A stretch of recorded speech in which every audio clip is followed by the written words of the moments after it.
my colleagues know the committee will get into later the editorial reasons why Peter Rippon decided to pull the story.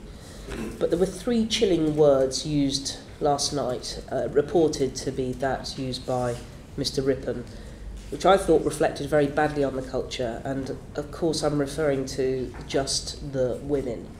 So to give the wider quote, our sources were just the women, a second-hand briefing.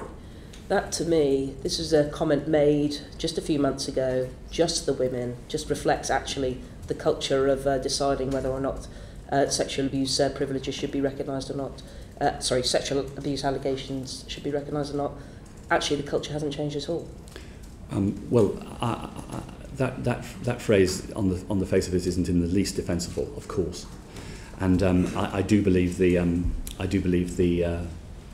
culture has changed since the 70s and 80s, but I'm not convinced that it has changed as much as it should have.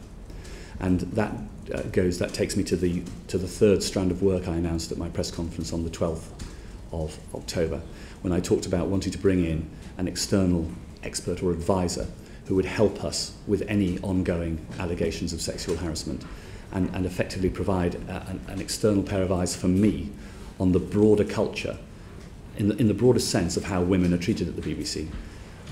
In a number of things I've said already in public, I've said that this is something the BBC simply has to get right, and I'm not sure that we have got it right in every respect at the moment.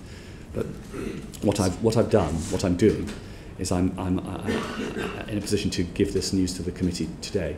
We've asked Dinah Rose QC to join, to come and work with us to look at how our handling of sexual harassment charges of any kind is working, and to look at cases individually to see if there are any common threads or themes that we need to be alive to, and then to work to me on the question of making sure our culture is everything that it should be.